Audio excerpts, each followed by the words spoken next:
নির্বাচন যতই ঘনিয়ে আসছে, মানুষের মনের ভিতরে একটা প্রশ্ন জাগে, সেটা হচ্ছে বর্তমানে এই নির্বাচন কমিশনার নিরপেক্ষ কিনা।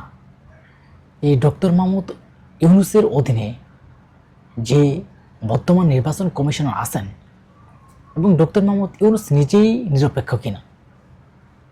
কয়েকদিন আগে আমি এই ভিডিওটা দিয়েছি, কিন্তু এখন মানুষের মধ্যে আরেকটা প্রশ্ন জাগে যে নির্বাচন কমিশনার কেউ বলে নিরপেক্ষ না, কেউ বলে নিরপেক্ষ, বা কেউ বলে এই নির্বাচন কমিশনের মাধ্যমে সুষ্ঠু ভোট হওয়ার সম্ভাবনা আছে। আবার অনেকে অনেক ধরনের মন্তব্য করেন। দেখেন, কমিশনার পক্ষ থেকে স্পষ্ট একটা বার্তা এসেছে যে ইসি কারো হয়ে কাজ করবে না, আইন, সংবিধান ও নিজের যে বিভাগ অনুযায়ী নির্বাচন আয়োজন করবে তারা। তাদের নিজের মেধা, যোগ্যতা এবং তাদের কাজ পারফরমেন্স অনুযায়ী এবং আইন যে আছে, যে সংবিধান আছে, সেই সংবিধান অনুযায়ী তারা কাজ করবে।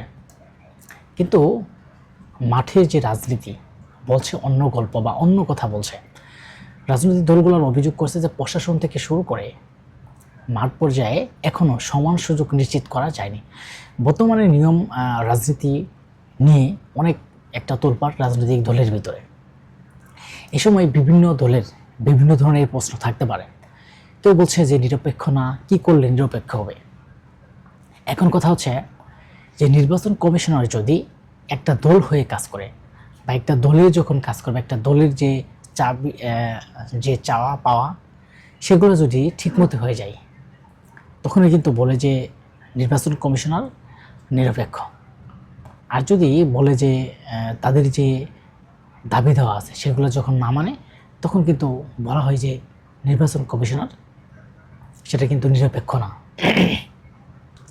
বিশেষ করে আমি এ কথাটা কেন বললাম, আপনারা জানেন যে কিছুদিন আগে এনসিপির যারা নেতাকর্মী আছেন বা এনসিপির যে নেতাকর্মী, তারা বলেছেন যে এই নির্বাচন কমিশনার নিরপেক্ষ না, বা এই নির্বাচন কমিশন আওয়ামী লীগের, এই নির্বাচন কমিশনের ধারায় আগামী নির্বাচন সুষ্ঠু হবে না। কী কারণে তারা বলছে এই কথা? বলছে তাদের নির্বাচনের তাদের যে একটা মার্কা, যে প্রতীক, সেটা শাপলা প্রতীক দেওয়া না দেওয়ার কারণে। নির্বাচন কমিশনার বলছে যে তাদের যে একটা সংবিধান আছে, তাদের যে একটা সংবিধান অনুযায়ী তাদের নির্বাচন কমিশনের যে একটা নিয়ম আছে, সেই নিয়ম অনুযায়ী শাপলা প্রতীক নাই, কিন্তু সেখানে বেগুন, আলু, টমেটো বা থালাবাটি বা গ্লাস, মগ, জগ ইত্যাদি সেই প্রতীকগুলো আছে। কিন্তু নির্বাচন কমিশন তাদের যখন বারবার সেই প্রতীকের কথা বলা হয়েছিল, কিন্তু এনসিপিটা নেয় নাই।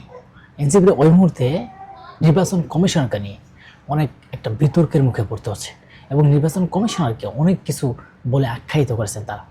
কিন্তু তারপরে কি হলো?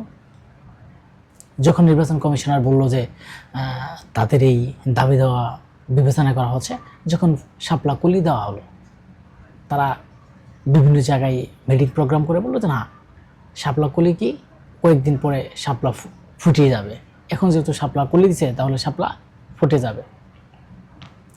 এখন মানুষের মধ্যে প্রশ্ন হচ্ছে যে নির্বাচন কমিশনার যখন তাদের সেই প্রতীক, তাদের যে দাবি দেওয়া যখন পূরণ হলো, এখন তারা চুপ। এখন তারা বলে না যে নির্বাচন কমিশনার সুষ্ঠু, নির্বাচন কমিশন নিরপেক্ষ না। কিন্তু এর আগে কিন্তু বারবার একটা প্রশ্ন হচ্ছে যে নির্বাচন কমিশনার নিরপেক্ষ না এবং নির্বাচন কমিশনার অন্য কোনো দলের হয়ে কাজ করছে।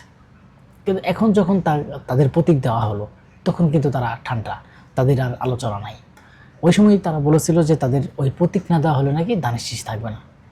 আর এনসিপির জন্মের আগে, এনসিপির যারা প্রার্থী বা যারা এখন এনসিপির দল গঠন করছে, তাদের জন্মের আগেই যে ধানের শীষ, সেই ধানের শীষ নিয়েও তারা অনেক কিছুই বলেছে। কিন্তু শেষ পর্যন্ত কি নির্বাচন কমিশনার এখনও আমরা দেখতে পাচ্ছি তাদের কাছে নিরপেক্ষ, এবং অন্যান্য দল আছে তাদের কাছে নিরপেক্ষ হবে কিনা নির্বাচনে বোঝা যাবে। তো অনেকে অনেক ধরনের মন্তব্য করছেন যে নির্বাচন কমিশনের কি আদৌ নির্বাচন হবে কিনা, নির্বাচন সুষ্ঠু হবে কিনা।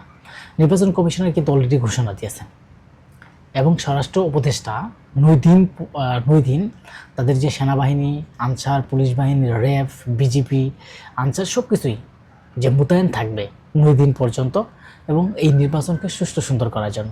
কারণ বাংলাদেশে এত গ্রহণযোগ্যতা নির্বাচন আজ পর্যন্ত হয় নাই, এবং গত 17 বছর তো নির্বাচনই হয় নাই। সে নিয়েও বিভিন্ন যারা নির্বাচন কমিশন আছে তাদের নিয়ে বিতর্ক হয়েছে। কিন্তু বর্তমানে যে নির্বাচন কমিশন আছে তিনি একটা কথা বলেছেন, তার জীবন দিয়ে হলেও তিনি একটা সুন্দর নির্বাচন করে যেতে চান।